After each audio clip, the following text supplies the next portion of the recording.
Hello guys, welcome to our YouTube channel. सभी दोस्तों का हमारे यूट्यूब चैनल पर स्वागत है। जैसा कि देखिए, आप लोगों को मैं पहले ही बता चुका हूँ और आज भी बता रहा हूँ। हमारा आज जो संडे का टेस्ट हुआ है, संडे टेस्ट 7 तारीख को, इसमें मैं यूपी टेट का कंप्लीट टेस्ट हुआ है। इसमें आप लोगों को मैथ सेक्शन का जो सॉल्यूशन है वो मैं आज आप लोगों को प्रोवाइड करा रहा हूँ। उनको केयरफुल तरीके से देखिएगा और उन क्वेश्चंस को सॉल्यूशन कैसे हमें टिक करना है, उनमें क्या जुगाड़ लगेगा, मैं तो जुगाड़ भी बताऊंगा आप लोगों को। जुगाड़ क्या लगेगा एग्जाम में, जुगाड़ भी लगाना है भाई, भारत है जुगाड़ से काम चलता है। जुगाड़ भी लगाना है, बेसिक कॉन्सेप्ट के साथ साथ हमें कुछ लॉजिक्स का भी यूज करना है ताकि हम एग्जाम में कम समय पे अपने सारे क्वेश्चन अटेम्प्ट कर सकें। ठीक है गाइस, तो चलिए स्टार्ट करते हैं आज के उसमें। तो देखिए हमारा पहला क्वेश्चन क्या है, आपकी स्क्रीन पर आ रहा है। यस, देखिए आपके सामने देखिए पहला क्वेश्चन लिखा हुआ है, बड़ा जबरदस्त और प्यारा क्वेश्चन है। क्या लिखा है, सबसे छोटी अभाज्य संख्या है। अब देखो अभाज्य संख्या की बात करते हैं। पहला लेक्चर आप लोगों को पढ़ा है नंबर डिस्ट्रीब्यूशन, संख्याओं का विभाजन।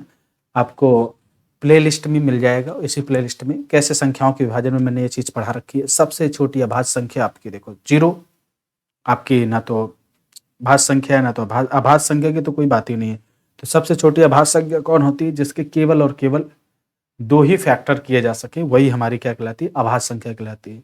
यहाँ पर देखो 2 भी है और 3 भी है, पर लेकिन सबसे छोटी की बात कर रहा है तो छोटी कौन आ गया, 2। तो इसमें ऑप्शन नंबर कौन सा सही हो जाएगा, इसमें ऑप्शन नंबर बी आपका एकदम करेक्ट आंसर सही होगा। देखिए 122 नंबर क्वेश्चन में क्या लिखा हुआ है, लिखा हुआ है कि 4, 8 और 24 का एलसीएम। देखो भाई इसमें आपके सामने 4, 8 और 24 की बात कर रहा है। किसकी बात कर रहा है, 4, 8 और 24 की। तो भैया एलसीएम की बात कर रहा है, तो एलसीएम एंड एचसीएफ की बात कर रहा है, तो एलसीएम तो भाई हमारा 24 ही होगा। सीधा सीधा समझ रहा है, क्यों, मैंने बताया था आप लोगों को मालूम है, या तो सबसे बड़ी संख्या एलसीएम होती है या तो उसका मल्टीपल। तो या तो 24 ठीक है, 4 से भी कट रहा है, 8 से भी कट रहा है, इसका मतलब 24 हमारा आंसर सही होगा। तो किस ऑप्शन में दे रखा है 24, ऑप्शन नंबर ए इसका क्या होगा सही आंसर होगा। देखिए आपका जो 123 नंबर क्वेश्चन है, में इकाई का अंक ज्ञात कीजिए। भाई इसमें इकाई का अंक ज्ञात करना, तो इकाई का अंक ज्ञात करने के लिए मैंने बताया था, जब भी कभी इकाई के अंक में 5 मिल जाए और गुणे में कहीं भी इकाई के अंक में सम संख्या मिल जाए, तो ये मान के चलिए उसमें हमेशा इकाई का अंक क्या रहेगा, 0 ही होगा। तो इसका मतलब इसमें इकाई का अंक आपका क्या हो जाएगा, 0 हो जाएगा। और वही 0 कौन सा होगा, किस ऑप्शन में है, ऑप्शन नंबर ए में है। ठीक है गाइस, समझ में आ गया। तो चलिए आगे चलते हैं नेक्स्ट वीडियो में, नेक्स्ट क्वेश्चंस में। चलिए नेक्स्ट क्वेश्चन आपके सामने आ चुका है 124, निम्न में से किससे विभाज्य है। भैया बड़ा प्यारा क्वेश्चन है, निम्नलिखित में से किससे विभाज्य है। अब देखो 3 की घात 51, 52, 53 और 54 लिखा हुआ। देखो मैं इसको सॉल्व करता हूँ। 3 की घात 51, 3 की घात 52, 3 की घात 53 और गुणे 3 की घात 54 तक। यहाँ तक डाटा मेरे पास लिखा हुआ है, हमें कुछ नहीं करना है। कॉन्सेप्ट कैसा है इसका, देखो किससे विभाज्य, तो भाई 3 की घात 51 मैंने कॉमन ले लिया, ठीक। तो आपका क्या बचा, 3 की घात 0 प्लस 3 की घात 52 यानी 1 प्लस 3 की घात कितना, 2 प्लस 3 की घात 3। अब इसमें डाटा क्या बचेगा, 3 की घात 51 मल्टीप्लाई बाई 3 त्रिकाई 9 तो ये 27 और 3 त्रिकाई 9, 3 और 1, यहाँ पे 3 इकन्ने 3, तो 9 1 10, 27 3 10 1 40, यानी इसमें 3 की घात 51 गुणे 40 मिला। इसका मतलब है, तो क्या मैं इसको 3 की घात 51 गुणे 40 अगर करता हूं तो 2 दुनाई 4 दुनाई 8, 8 पंच 40, ये आपको मिलेगा। बिल्कुल सही भैया। अब ये देखिए यहाँ पर ऑप्शन हमारे 7, क्या 7 फैक्टर में मिल रहा है, क्या नहीं मिल रहा है, तो 7 सीधा कट गया। 11 क्या इसके पूरे फैक्टर मिल रहा है, क्या नहीं मिल रहा। 13 भी नहीं मिल रहा है, केवल और केवल 15 मिल रहा है, क्योंकि एक 5 मिला इधर से और इधर से एक 3 मिल गया। तो किससे विभाज्य है, 15 से, और ऑप्शन नंबर आपका डी एकदम करेक्ट आंसर हो गया। ठीक, अगला क्वेश्चन क्या लिखा है, 16 की घात 17 और 14 की घात 17 को यदि 6 से भाग दिया जाए। देखो पहला ही लेक्चर इसमें है, इसमें पढ़ा हुआ है। एक्चुअली उसकी आवाज थोड़ा सा स्लो भी है, पर लेकिन आपको समझ में आ जाएगा, लीड के थ्रू देखिएगा। तो इसमें आपके क्वेश्चंस क्या लिखा हुआ है देखिएगा, 16 की घात 17, यहाँ पर लिखा है 16 की घात 17 और यहाँ पर प्लस लिखा है आपका 14 की घात 17 निम्नलिखित में से किससे विभाज्य? a की पावर n प्लस b की पावर n। यदि आपका n आपकी विषम संख्या है तो यह हमेशा a प्लस b से पूर्णतः विभाजित होगा। a प्लस बी 14 16 देखो 6 4 10 6 4 10 a प्लस बी 2 1 3 30 30 से विभाजित है। भैया ऑप्शन में 30 तो दिए नहीं। अब 30 के फैक्टर कौन कौन से हो सकते हैं? 30 का फैक्टर अच्छा तो आपका देखो 6 से भाग दिया जाए तो बिल्कुल जब ये 6 से पूर्णतः इसका ये विभाज्य है, अगर 60 से भाग दिया जाता है तो भी पूर्णतया विभाजित हो जाता है, तो इसका फैक्टर यानी 6 से भी भाग दिया जाए तो पूर्णतया विभाजित हो जाएगा। तो कह रहा है तो शेषफल कितना होगा? तो शेषफल 0 होगा, पूर्णतया क्या हो जाएगा? विभाजित हो जाएगा। ठीक है, स्क्रीनशॉट लेते रहिएगा। अगर कहीं पे डाउट आता है तो विसंकोच होकर के नहीं, आप लोग क्या कर सकते हैं कमेंट सेक्शन बॉक्स में जरूर बताइएगा।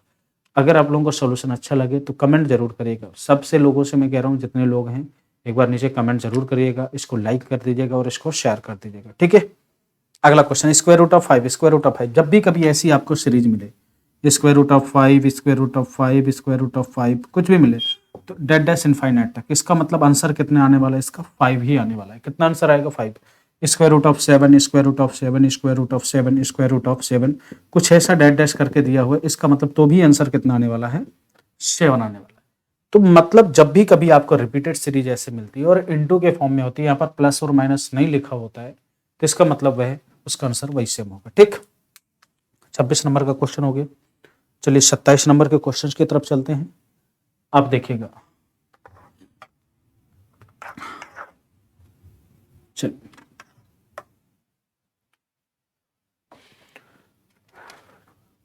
ध्यान से सुनिएगा। कह रहा है कि एक समचतुर्भुज के विकर्ण क्रमशः 32 सेंटीमीटर और 24 सेंटीमीटर। तो समचतुर्भुज का परिमाप, समचतुर्भुज का परिमाप का मतलब इसके चार भुजाओं को क्या करता है? जोड़ता। तो भाई भुजा मालूम होनी चाहिए, तो हमारे पास भुजा का एक फार्मूला होता है, ध्यान दीजिएगा, सबको याद कर लीजिएगा। समचतुर्भुज की जो भुजा होती है, भुजा निकालने के लिए हमारे पास 1/2 square into square root of d1 square plus d2 square plus d2 square. ठीक, तो यहां पर आप क्या लिख दीजिए? 1/2 लिख दीजिए इंटू d1 स्क्वायर, कितना है d1 आपका? 32 का स्क्वायर और प्लस कितना है? 24 का स्क्वायर। 32। अब देखिए तो 1/2 इंटू देखो 2 दूनी 4 3 दूनी 6 6 दूनी 12 के 2 हाथ लगम 1 हो गया, 3 3 9 1024 32 का स्क्वायर होता है प्लस 24 का 576। ठीक, 576 1/2 इंडे root of square root of 1600 कितना आ गया? 1600। अब 1600 कितने का होता है? 40 का होता है। किसका होता है? 40 का। तो यहाँ पर आंसर कितना आ जाएगा? 1/2 इंटू 40 कितना आ गया? 20। यानी इसकी एक भुजा 20 आ गई। कितनी आ गई? 20। इसकी एक भुजा आपको 20 मिल गई। ठीक है ना, सबको दिख रहा है ना? हाँ ठीक दिख रहा है। एक भुजा इसकी क्या आ गई? 20 आ गई। और जब इसकी एक भुजा 20 आ गई तो इसका मतलब परिमाप चारों भुजा 4 का मल्टीप्लाई कर दो, 40 दूनी 80। 80 कौन सा दिख रहा है? Option number C. कौन सा ऑप्शन दिख रहा है? ऑप्शन नंबर सी इसका करेक्ट आंसर होगा। ठीक, चलिए भाई अगले क्वेश्चन पे चलते हैं हम लोग। देखिए अच्छे से देखिएगा और जब तक मैं रेज कर रहा हूं आप क्वेश्चन को देखिएगा। पढ़िए पहला क्वेश्चन कह रहा है।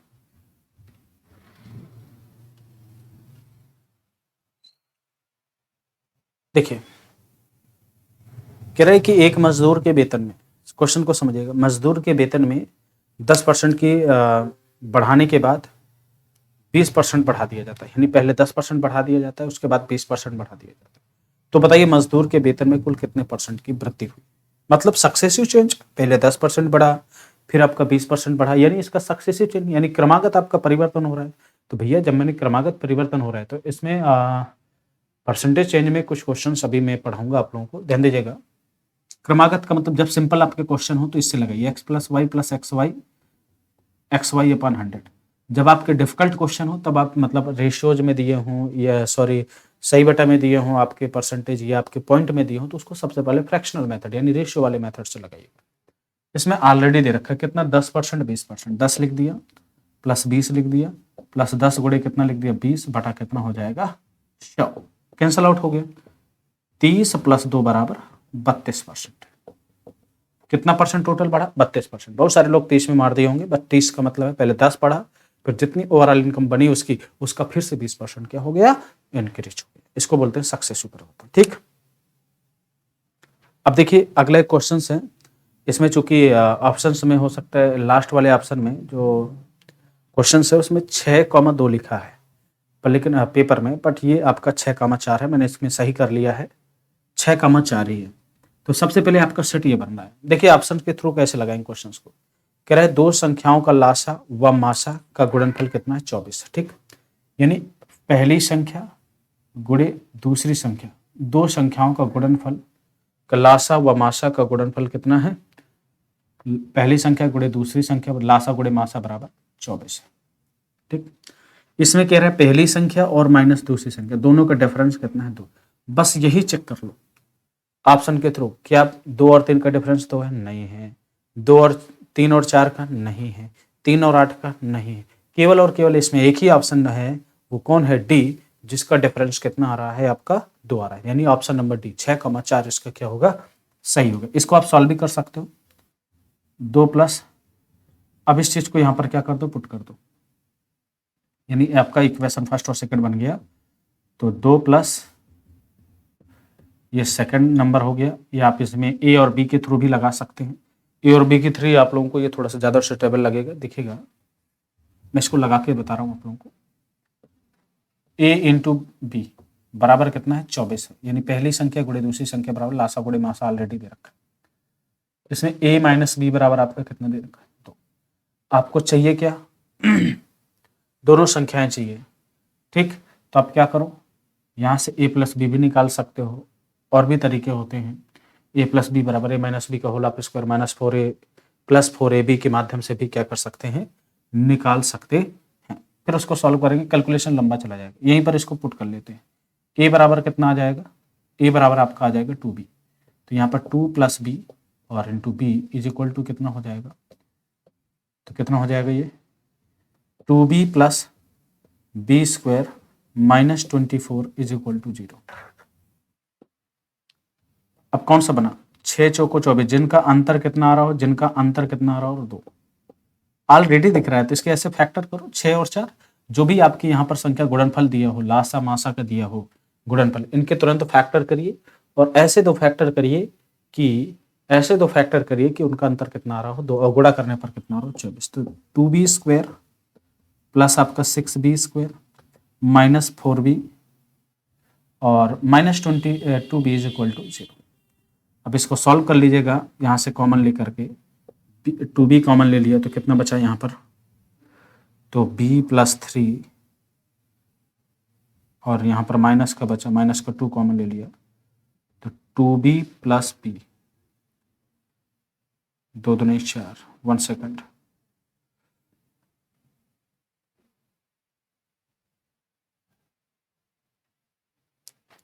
छः में से 4 गया, सॉरी, b² पहले आ जाएगा प्लस 2b और माइनस 24। इसको तोड़ेंगे। b² आपका लिखा ही है और ये 2b का मतलब है 6b और minus 4b minus 24 is equal to 0।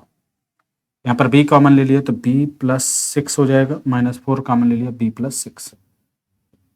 एक बार b इज इक्वल टू 4 आ जाएगा, तो यानी जब b इज इक्वल टू 4 तो a इज इक्वल टू 6, या a इज इक्वल टू आप b इज इक्वल टू आप 6 ले रहे हो तो a इज इक्वल टू कितना हो जाएगा? 4 हो जाएगा। जिसको आप बड़ी मान लोगे, b को बड़ी मान लोगे तो b बड़ी आ जाएगी, a को बड़ी मान लिया तो a बड़ी आ जाएगी। ठीक, या ऑप्शन के थ्रू आप इसको आसानी से क्या कर सकते हैं?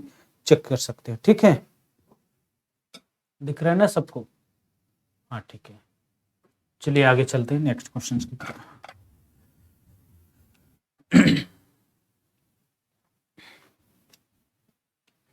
किसी वस्तु को 1,000 रुपए में बेचने से 20% की हानि होती है, तो वस्तु का कॉस्ट प्राइस, यार भाई कुछ नहीं है, 20% की हानि होती है, तो यानी 80% पर बेचा गया, और 80% की वैल्यू कितनी दे रखी भाई? 1,000।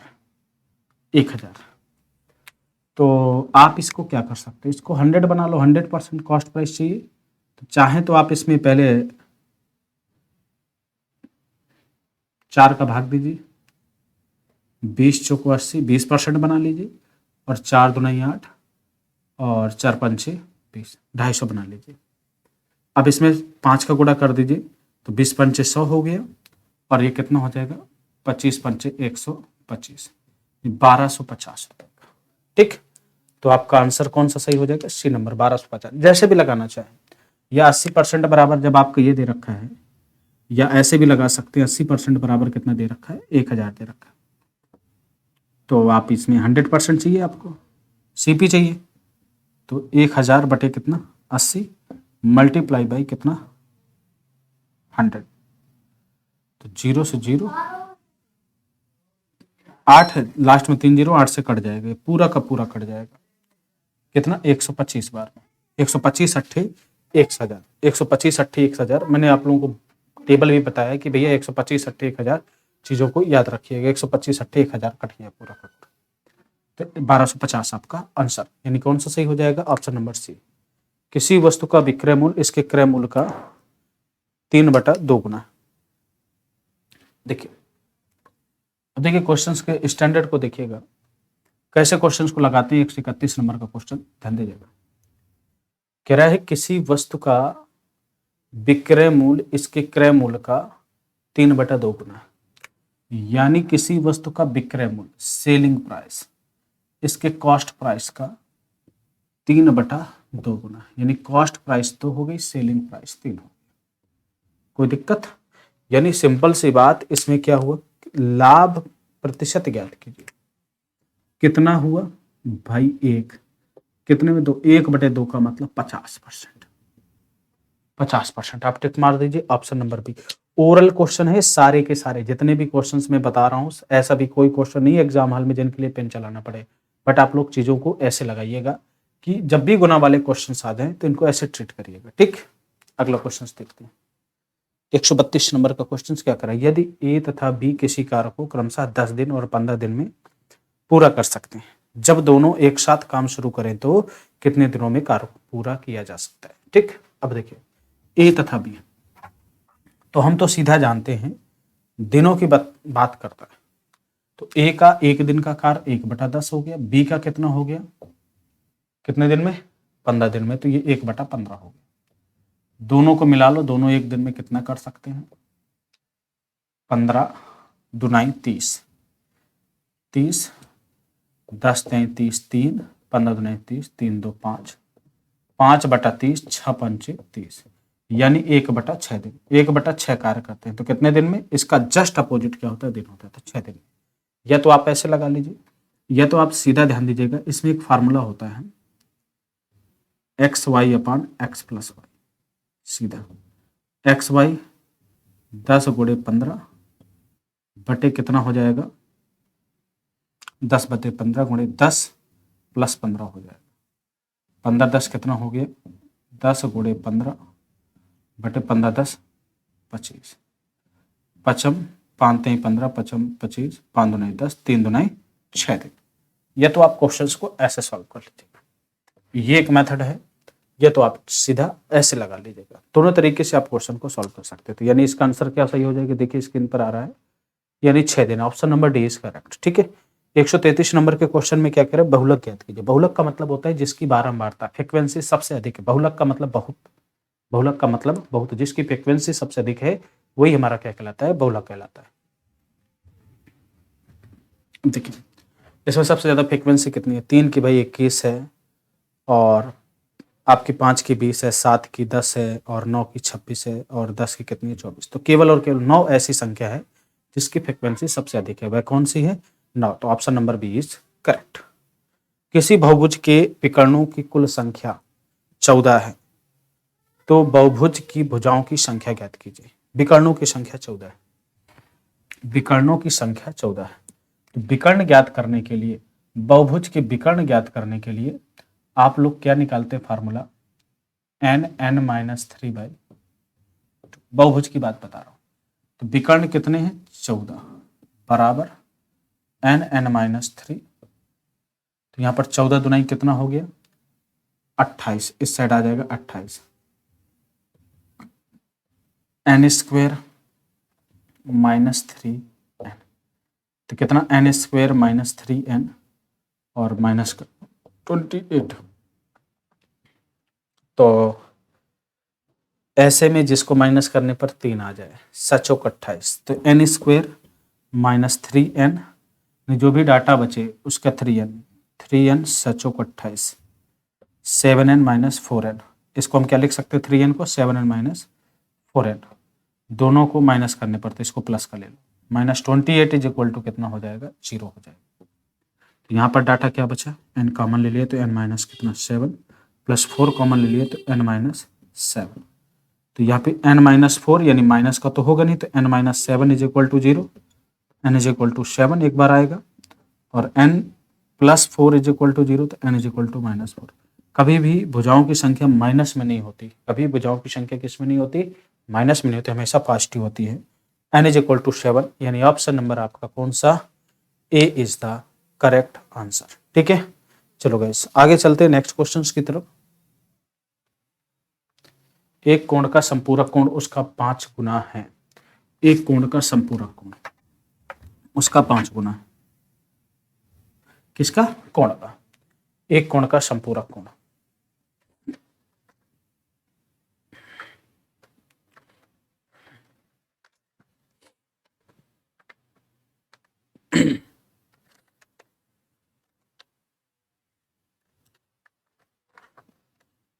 देखिए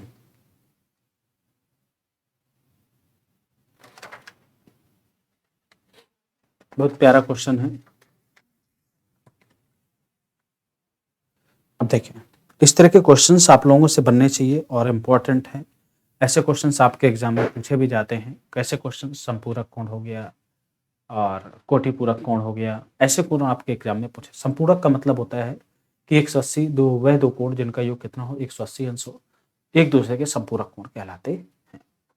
मतलब एक कोण मैंने मान लिया थीटा है, तो दूसरा कितना होगा, 180 माइनस थीटा। तो कह रहा है वह कोण उसके संपूरक कोण का 5 गुना। बस ये लो, ये है आपका क्वेश्चन। तो थीटा इस साइड आएगा तो कितना, 6 थीटा 180, तो theta is equal to 18। Option number A is correct. कौन सा, option number A is correct. वह ऑप्शन कौन सा है, 3 है। अगले 7 के प्रति 7 गुणज का औसत बताइए। तो जब भी कभी आपकी क्रमागत संख्याएं लिखी हुई हो तो उनका जो मध्यमान होता है, उनका जो मध्य वैल्यू होती, मिड वैल्यू होती, वही हमारी क्या कहलाती है, औसत कहलाती है। जैसे इसके कह रहा है कि 7 के प्रथम 7 गुणक, देख तो 7 दूनी 14, 7 3 है 7 चौक 28, 35, 1 सेकंड यहाँ पर दिख नहीं रहा, ठीक, 7 42, 49। देखो 1 2 3 4 5 6 7, तो यहां से 3, यहां से 3, बचा कौन, 28। यही हमारा क्या हो गया, एवरेज हो गया 28। जब भी क्रमागत संख्या है, क्रमागत का मतलब होता है मतलब जिनके बीच का डिफरेंस जब समान हो तो मध्य वैल्यू ही हमेशा क्या कहलाती है, उनका औसत कहलाती है। ठीक, चलिए अगला क्वेश्चन देखते। संतरे के मूल्य में 12% है। प्यारा क्वेश्चन, बड़ा प्यारा क्वेश्चन है, ध्यान दीजिएगा। संतरे के मूल्य में 12%, 12.5% की वृद्धि कर दी गई। संतरे की खपत में 11 से 1/9% बढ़ गया, तो कुल खर्च में कितने परसेंट का परिवर्तन हुआ। अब देखो वृद्धि, ये तो भाई दोनों में बढ़ा है, इसका मतलब वृद्धि तो हो गई। अब ऐसे क्वेश्चंस को आप जैसे लगाते हैं सक्सेसिव हुई, तो ये है, क्योंकि आपकी देखो मूल्य गुणे क्या होता है, सॉरी खर्च बराबर क्या होता है, मूल्य गुणे खपत। ठीक, अगर आप इसको फार्मूले से लगाते हो x + y + xy / 100, हो सकता है आपका कैलकुलेशन बढ़ जाए। मैं बता रहा हूं आपको रेशियो मेथड से। 12.5%, 12.5% बढ़ गया, तो मतलब 1/8, यानी 8 से कितना हो गया, 9 हो गया। 11 सही 1/9%, यानी ये कितने हो गया, 1/9 की होती है, यानी 9 से कितना हो गया, 10। 8 से, या इसको आप काट दो, 2 चौको 8, 2 पंचे 10, 4 से कितना हो गया, 5। कितनी की बढ़ोतरी, 1 से 4, 1/4 का मतलब 25%। Option number A is correct. कौन सा ऑप्शन सही होगा इसमें? Option number A is correct. ठीक है, 137 के बाद देखिए अगला क्वेश्चन चलते हैं 138 139। अब देखो, यदि बीते हुए कल की, ध्यान दीजिएगा बहुत प्यारा क्वेश्चन है। ठीक है, कह रहा है कि यदि बीते हुए कल के, ऐसे क्वेश्चनों को जो डंडी खींच के नहीं लगाना। एक बीता हुआ कल है, कल से 2 दिन पहले रविवार था। ठीक है, तो आज से, आज को कभी भी काउंट नहीं करते। तो बीता हुआ कल 1 दिन हो गया, 2 दिन हो गया, तो कह रहा है 2 दिन पहले हो गया, 3 दिन बाद प्लस 3 2 5 1 6, यानी कह रहा है कि 6वें दिन आपका कह रहा है कौन सा दिन होगा, 6 दिन बाद कौन सा दिन होगा? रविवार। तो आप क्या करिए, 6 प्लस जाइए या 1 माइनस जाइए, दोनों बात क्या है, सेम है। तो भाई रविवार, सोम मंगल बुध बृहस्पति शुक्र शनि, या रविवार से 1 माइनस कर दो, यानी शनिवार आपका आंसर आ गया। कौन सा ऑप्शन सही है? Option number B is correct. ठीक है, अगला क्वेश्चन क्या है? 5 वर्ष में निवेश की गई राशि और प्राप्त मिश्र धन का अनुपात 5:8 है। ठीक, कोई दिक्कत नहीं, 5:8 है। तो ब्याज की दर क्या कहती है? दर का मतलब होता है, दर का जब भी ज्ञात करना हो तो जो आपकी निवेश की गई राशि है उसको हमेशा रेशियो में 100 बना लीजिए। 100 से डाटा बड़ा आसान आ जाता है, आसानी से हो जाता है क्वेश्चन। ध्यान से सुनिएगा, मतलब ये 5:8 था, ये आपका क्या है, प्रारंभिक में है, और ये आपका क्या है, मिश्र धन है, ये आपका मूलधन है। तो इस मूलधन को 100 बना लो। 100 बनाने के लिए किसका गुणा करना पड़ेगा? 20। 20 पंचे 100, तो इधर भी 20 8 180, यानी 100 रुपए, और मिश्र धन कितना हो गया? 160, यानी कितना बढ़ गया? 60 रुपया बढ़ा, यानी 5 साल के लिए उसने 60 रुपया दिया। तो भाई 1 साल के लिए 5 का भाग दे दो, 12 पंचे 100 में जब कंपैरिजन करोगे 12 का तो कितना आ जाएगा? 12%। यानी कौन सा ऑप्शन सही हो जाएगा? ऑप्शन नंबर आपका 12%, यानी ऑप्शन नंबर डी आपका करेक्ट आंसर। ठीक है, कोई दिक्कत किसी को? हमेशा जो प्रारंभिक है, जो आपका प्रारंभिक मूल्य है, उसको 100 बना लो अनुपात में। जितना भी आपका एक्स्ट्रा होगा वही आपका क्या कहलाएगा? ब्याज कहलाएगा। तो 5 साल का ब्याज लगता है 60 रुपये, तो 1 साल का लगेगा 12 रुपये। कितने में? 100 में से। आंसर 12%। अगला क्वेश्चन देखो, ये बहुत प्यारा क्वेश्चन है, इस चीज को ध्यान दे लीजिएगा।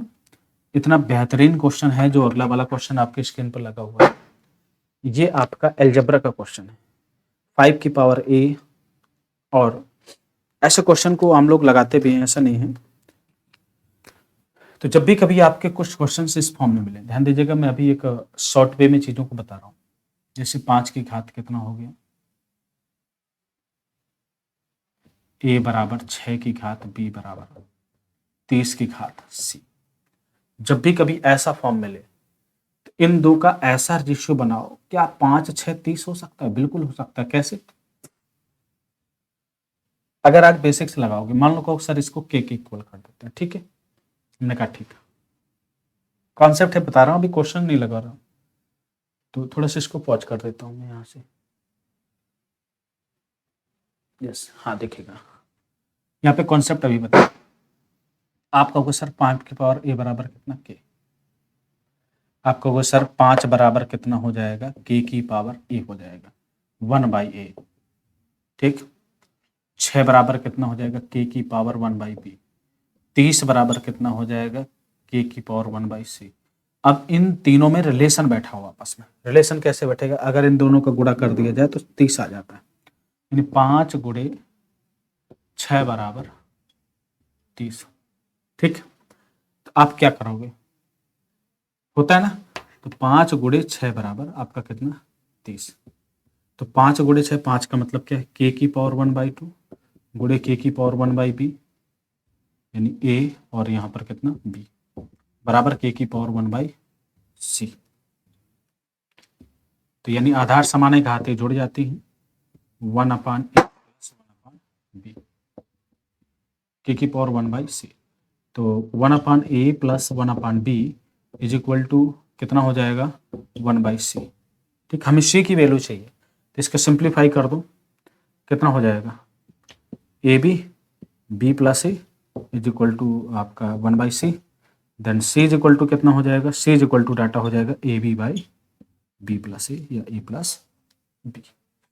तो अगर हम इस चीज़ों को बहुत अच्छे गौर से समझिएगा, यहाँ पर अगर डाटा हमारे पास ए, तो यहाँ पर क्या हो जाएगा, जो आपका सी है, बहुत चीज़ों को समझिएगा, 1/a हो जाएगा।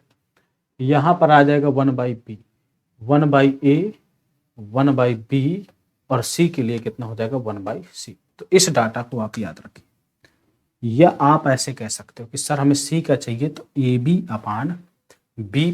ये डायरेक्ट कॉन्सेप्ट है। तो आप देखिए क्वेश्चंस की तरफ चलते हैं। ठीक, कॉन्सेप्ट समझ में आ गया ना। जब अलजेब्रा में चीज़ों को सीखेंगे, बहुत अच्छा कॉन्सेप्ट है ये।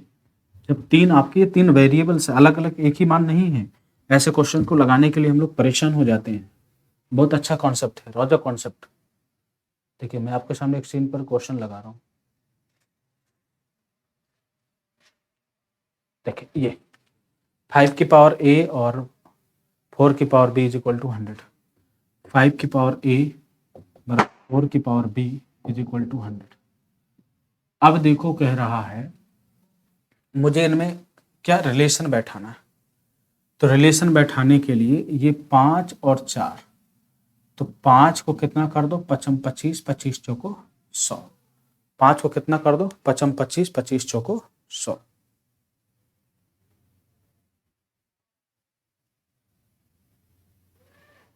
देखो मुझे रिलेशन बैठाने के लिए क्या करूंगा, 5 की घात 2 कर दूंगा, यहाँ 4 की घात कितना रहेगा, 1 ही रहेगा, और यहाँ आप 100। जब इन दोनों का गुणा करूंगा तो 25 चौको 100 हो जाएगा। तो यानी आप चीज़ों को समझिएगा, यहाँ 2 था, यहाँ a है, आंसर क्या चाहिए मुझे, 2/a। तो आपने 2 बटा कितना कर दिया, a, प्लस प्लस हो जाता है, याद करो प्लस कर देते हैं, अपोजिट हो जाता है। यहाँ पर 1/b, 1/b, यहाँ पर 100 की घात 1, 100 की घात 1/1, 1/1। आपसे केवल और केवल मान इसका पूछ रहा है, तो आंसर कितना आ गया, मार दो टाँच। तो कितना आ गया आंसर, 1 आ गया। बहुत बेसिक और अच्छा कॉन्सेप्ट है, ध्यान दे लीजिएगा। वैल्यू पुटिंग बिल्कुल भी नहीं है, इसका मान पूछ रहा था। आपने लिख दिया जितनी भी घात है रिलेशन बैठा दो, इसे गुणा कर दो। ये अभी हमने कॉन्सेप्ट सीख लिया ना, 1/a 1/b, तो बट ये यहाँ पर घात है 2, 2/a 1/b, this is equal to, same जोड़ दो तो 1/1, this is equal to 1। Answer आ गया। बहुत अच्छा कॉन्सेप्ट है। आगे देखते हैं, कह रहा है किसी संख्या को 27 से भाग देने पर 15 शेषफल बचता है। यदि उसी संख्या को पहले की तुलना में 4 गुना कर दिया जाए और 12 से भाग दिया जाए। तो रिमाइंडर थ्योरम का ही क्वेश्चन है, पहले वीडियो में आप देख लीजिएगा शेषफल पर में क्या 27 से भाग देने पर 15 शेषफल बचता है, 15। यदि उसी संख्या के 4 गुना, तो 15 का 4 गुना कर दो, किससे भाग दिया जाए, 12 से। 15 चौको 60, 12 पंचे 60, ये 60 आ गया, 12 पंचे 60, यानी रिमाइंडर कितना आएगा, 0 आएगा। ऑप्शन नंबर कौन सा सही हो जाएगा, यानी 140 में 1 और 141 में आपका भी कितना होगा, ए ही क्वेश्चन सही होगा। अगला देखो, शून्यकों की संख्या ज्ञात कीजिए। अब यहां पर ध्यान दीजिएगा, शून्यकों की संख्या में कह रहा है कि 2 4, कितना कह रहा है, सब ध्यान से सुनिएगा, 2 4 8 सभी सम संख्याएं। सम संख्याओं में अभी ये क्रमागत तो है नहीं कि 1 गुणे 2 गुणे 3 गुणे 4 गुणे लिखो, सम संख्या लिखी हुई। सम संख्या में टोटल हमारे 100 हैं, तो कितने रहे होंगे, 50। 50 से हम कंपेरिजन करते हैं, 5 10 पना 50, 5 दूना 10, 10 2 12। आंसर कौन सा सही होगा, 12 वाला सही, टिक मार दो, 12 वाला आंसर सही होगा। संख्या को 3 7 और 11 से विभाजित किया जाता है। अब देखो इसकी मैंने लिंक आपको एक दे रखी, मैंने सुबह भी एक वीडियो इसका डाला था, केवल एक शॉर्ट वीडियो डाला था आरवी कॉन्सेप्ट के नाम से, सॉरी आरजी कॉन्सेप्ट के नाम से। एक मैंने नया चैनल बना रखा है आरजी कॉन्सेप्ट, और इसमें आप लोगों को छोटी छोटी इसी तरह की जो क्लिपिंग वीडियो आती है, क्लिपिंग क्वेश्चंस होते हैं जो बहुत इंपॉर्टेंट होते हैं और लेटेस्ट क्वेश्चन होते हैं, सारे के सारे मैं वहां पर आप लोगों को प्रोवाइड करा दूंगा। ठीक है गाइस,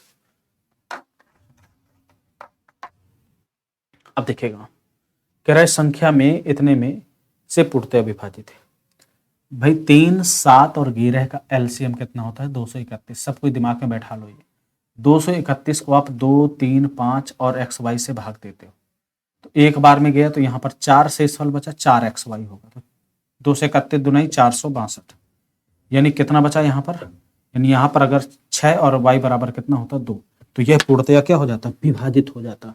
तो यानी आपका जो आंसर पूछ रहा है, आंसर क्या पूछ रहा है, 4x + 2y। तो 4x + 2y की बात कर रहा था, x बराबर 6 और y बराबर 2। 6 चौको 24, 2 दूनी 6 चौको 24, 2 दूनी कितना हो गया 4, 24 4 कितना हो गया 28। 28 मेरा क्या हो गया, आंसर हो गया। ठीक है, 28 क्या हो गया, आंसर हो गया। अब इसमें कह रही है यदि संख्या 11 से विभाज्य है तो k का मान ज्ञात कीजिए। बहुत सरल सा क्वेश्चन दे रखा है अगला वाला, बहुत सरल सा क्वेश्चन, ध्यान से सुनिएगा, पॉज करके चीजों को फिर देखिएगा। कह रहा है कि कितना 7 8 9 9 k7, 7 8 9 9 k7 11 से विभाजित है। विभाजता का नियम पढ़िएगा, अल्टरनेट प्लीज। कितना 7 + 9 + k, इनका जो डिफरेंस है कितना 8 + 9 + 7, दिस इज इक्वल टू 0 होना चाहिए। हमने कहा 9 8 कितना होता है 17, तो 9 और 8 कट गया, के बराबर कितना बचा 7। 1 सेकेंड, 8 9 9 k7, 1 सेकेंड,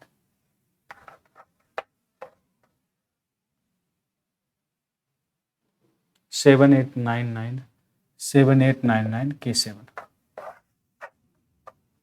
तो 7 + 9 + k, इनका जो अंतर होगा 8 + 9 + 7, 9 8 9 7 कितना होता है 16 + k, और यहाँ पर कितना हो जाएगा माइनस 9 7 16 है, 8 कितना हो जाएगा 16 8 कितना हो जाएगा, यहाँ पर ध्यान दीजिएगा 24। तो आप चाहे ऐसे कर लीजिए चाहे जैसे करिए। 1 सेकंड, थोड़ा क्वेश्चन देखिए, मिसअंडरस्टैंडिंग तो नहीं हो गई क्वेश्चन में।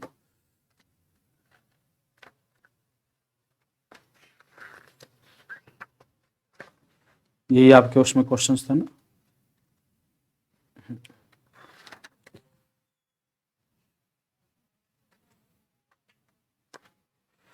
k = कितना आ गया यहाँ से। अब देखो डिफरेंस लगाते हैं, डिफरेंस का मतलब है कि 8 आना चाहिए, तो 16 8 8 आ गया, k = 8 8 आ रहा था। ऑप्शन में दे रखा है क्या कहीं पर 8, अच्छा हो सॉरी, मैं ऊपर वाला ऑप्शन देख रहा था, ऊपर ऑप्शन आपके अलग दे रखे, नीचे वाले में हाँ, और 8 ऑप्शन, यानी ऑप्शन नंबर बी आपका सही होगा। ठीक, कोई बात नहीं, आप ऐसे भी काट सकते हो। k = कितना आ गया 8 आ गया। ठीक, k = कितना आ जाएगा 8 आ जाएगा। अगला क्वेश्चन देखिएगा, a + b + c 45 46 47, 45 46, बहुत अच्छे रेशियो के क्वेश्चन से यहाँ पर दे रखा है मैंने, प्यारे क्वेश्चन से, ध्यान से सुनिएगा।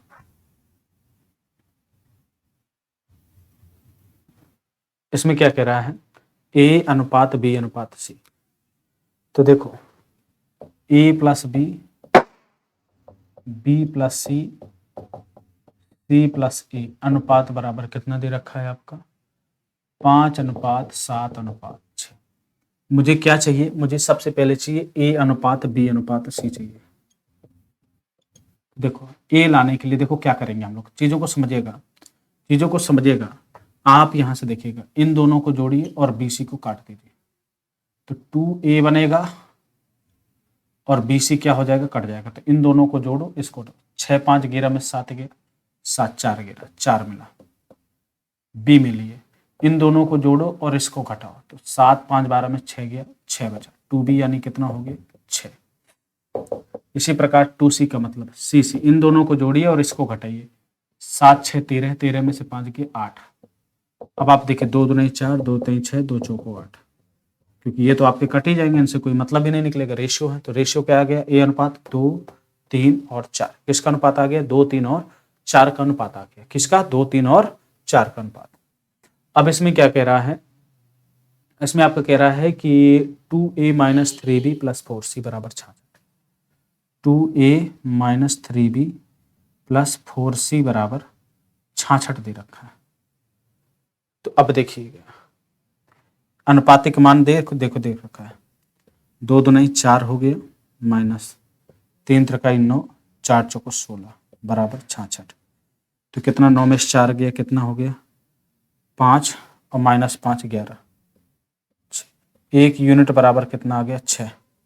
आपसे सी का मान पूछ रहा है, 4 यूनिट, 6 चौको, सी का यूनिट पूछ रहा था ना, 6 चौको 24, option number C is correct, C का यूनिट। बी का पूछता तो 3, 36 18, ए का पूछता तो 6 दूनी 12, आंसर आपका होता है। ठीक है, अब देखो अगला क्वेश्चन से जो आपके सामने दे रखा है, बहुत प्यारा क्वेश्चन है।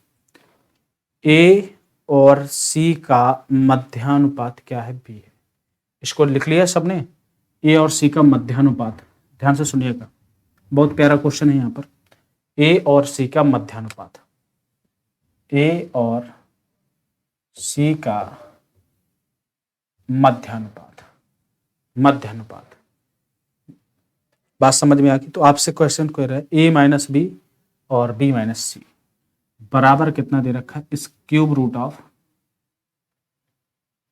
मध्यानुपात बी है और इस दोनों के साथ उभयनिष्ठ अनुपात square root of cube root of 2/3, उभयनिष्ठ, ये दोनों का अनुपात यही है। तो मैंने योगांतरानुपात समानुपात नियम में जो आप प्रोसेस यहाँ पर कह रहे हो, तो देखो ए माइनस बी, ए माइनस बी, बी माइनस सी, भी इक्वल कितना होगा क्यूब रूट ऑफ 3 2/3। ठीक, अगर इधर क्यूब रूट लगा है तो इस साइड क्यूब आ जाएगा, कितना हो जाएगा ए माइनस बी, बी माइनस सी, क्यूब आ जाएगा इधर, अलग अलग क्यूब लग जाएगा 2/3, आंसर कितना आ गया 2:3 आंसर। ठीक है, 2:3 इसका क्या आ गया, आंसर आ गया। ठीक, आंसर कौन सा सही है इसमें, 2:3, option number B is correct. 47 देखिएगा, प्रथम 25 सम संख्याओं का योगफल ज्ञात कीजिए। प्रथम 25 का मतलब n+1 होता है, तो 25 गुणे 25 + 1 26, 25 5 से 625 + 25 बराबर 650। आंसर कौन सा सही होगा इसमें, 650, ऑप्शन नंबर बी। ए स्टार बराबर 2a + 3b है। अगला क्वेश्चन देखिएगा, ए स्टार बी बराबर 2a + 3b है। तो आपसे कह रहा है, क्वेश्चन से देखिएगा 3 स्टार 2 बराबर, कह रहा है 3 स्टार 2 बराबर क्या होगा, क्वेश्चन से आपसे पूछ रहा है, यानी ए की जगह 3 और बी की जगह 2, 3 2 जा 6, बी की जगह 2, 3 2 जा 6, 6 8 जा कितना हो गया 12। ऑप्शन नंबर कौन सा सही हो जाएगा इसमें, option number B is correct answer. ठीक, अगला क्वेश्चन देखिएगा, एक आयताकार मैदान, ध्यान दीजिएगा, एक आयताकार मैदान की लंबाई 161 तथा इतने 136 मीटर चौड़ा है। इस मैदान के चारों ओर एक मार्ग बना दिया गया है। मार्ग का कुल क्षेत्र 1204 वर्ग सेंटीमीटर है। मार्ग की चौड़ाई क्या है। अच्छा, बड़ा क्वेश्चन है, टेंशन मत लीजिएगा, इसको हम सॉल्व करते हैं आसानी से। 1 सेकेंड, क्वेश्चन सब लोगों को दिख रहा है ना, किसी प्रकार की कोई दिक्कत नहीं होनी चाहिए। ठीक है, चलिए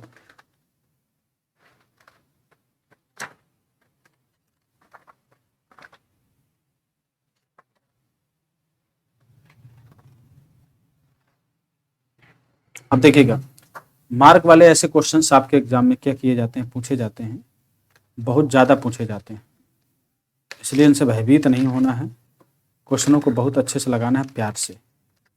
ठीक है ना, चलिए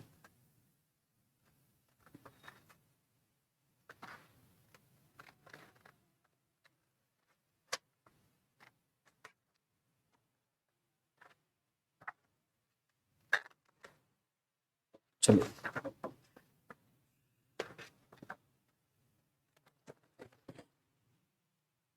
देखिए क्वेश्चन से देखते हैं, इसमें थोड़ा सा देख लेते हैं क्वेश्चंस क्या लिखा है। आप लोगों के पास भी क्वेश्चंस होंगे, क्वेश्चन पेपर सारे के सारे सब लोगों के पास। यहाँ पर मैं क्वेश्चन से एक बार देख लेता हूँ।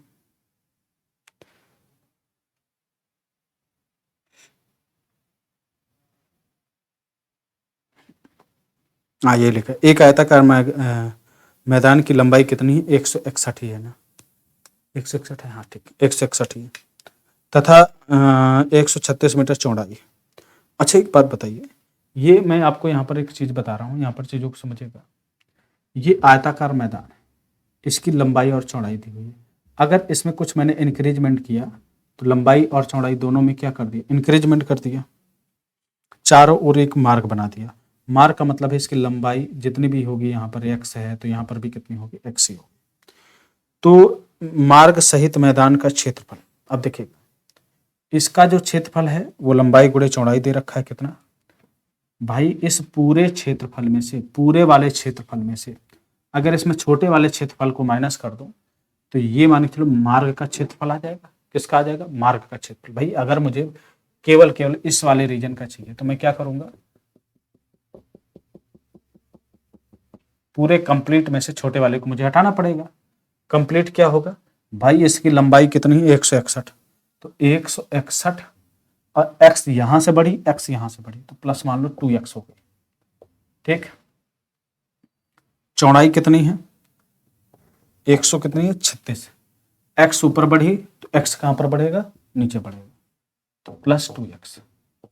ठीक, अब इसमें से अगर मैं छोटा वाले का मतलब समझ रहे हो, 161 गुणे 100 कितना 36 है डाटा, 136 को माइनस कर दूं तो यह मेरा छोटे वाले का क्षेत्रफल कितना 1204 नहीं आ जाएगा। दिस इज इक्वल टू 1204, 400 मतलब 1204। अब देखिए क्वेश्चन को कैसे सॉल्व करते हैं। ये 1200 कितना लिखा है, 4 लिखा है बराबर। अब देखो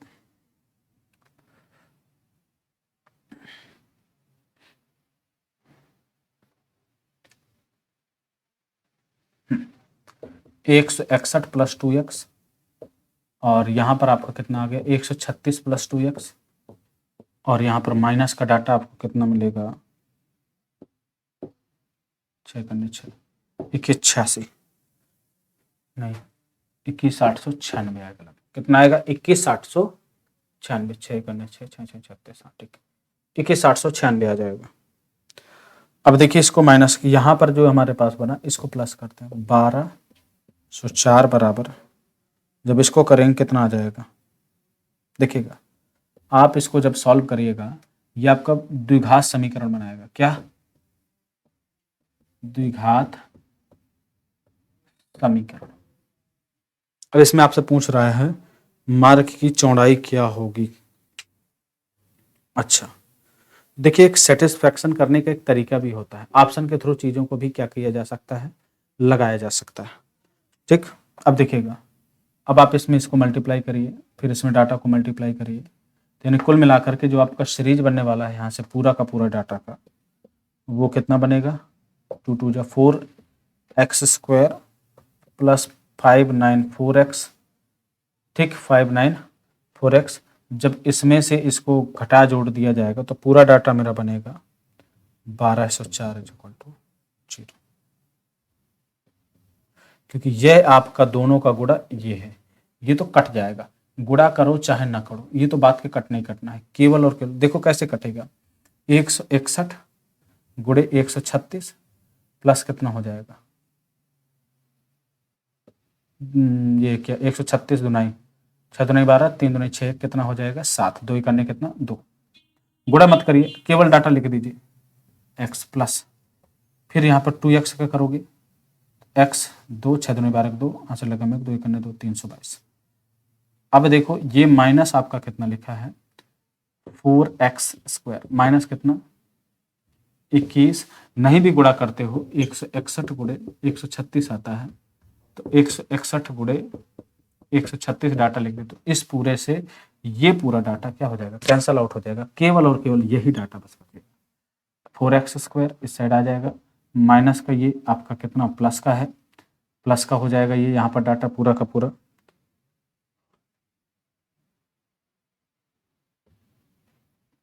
अब इसके फैक्टराइजेशन कर दो, 4 से कटेगा नहीं कटेगा, 2 से बस कटेगा, तो यानी कुल मिलाकर के x बराबर आपका कितना आएगा 2 आएगा। इसके सॉल्यूशन में कितना आएगा x बराबर 2 आएगा। आप करिएगा, यदि इसके आगे का क्वेश्चन नहीं आता है तो मुझे कमेंट सेक्शन बॉक्स में जरूर बताइए। यहाँ से कैलकुलेटिव क्वेश्चन है, ठीक है। अगला क्वेश्चन, लास्ट क्वेश्चन क्या लिखा हुआ है, निम्न में से कौन सी भिन्न शांत है। शांत भिन्न का मतलब जिसका हर 2 की पावर n इंटू 5 की पावर n के रूप में लिखा जा सके, वही हमारा क्या होता है, शांत। यानी शांत का मतलब क्या होता है, दशमलव के बाद, दशमलव के कुछ अंक बाद क्या होना, रुक जाना, क्या कहलाता है, शांत कहलाता है। तो इसमें देखो 4/9 आपको हो नहीं सकता, 7/9 हो नहीं सकता, 41/90 आपका हो नहीं सकता। इसका मतलब क्या है, 21/5। Option number D is correct. ठीक है, तो आज की क्लास बस यहीं तक। आई होप आप लोगों को चीज़ें समझ में आई होंगी। अगर कहीं पे दिक्कत आती है तो मुझे कमेंट सेशन बॉक्स के माध्यम से पूछ सकते हैं। ओके गाइस, मिलते हैं नेक्स्ट वीडियो में कुछ नया धमाका करते हुए। तब तक के लिए bye bye. Thank you for watching. Take care.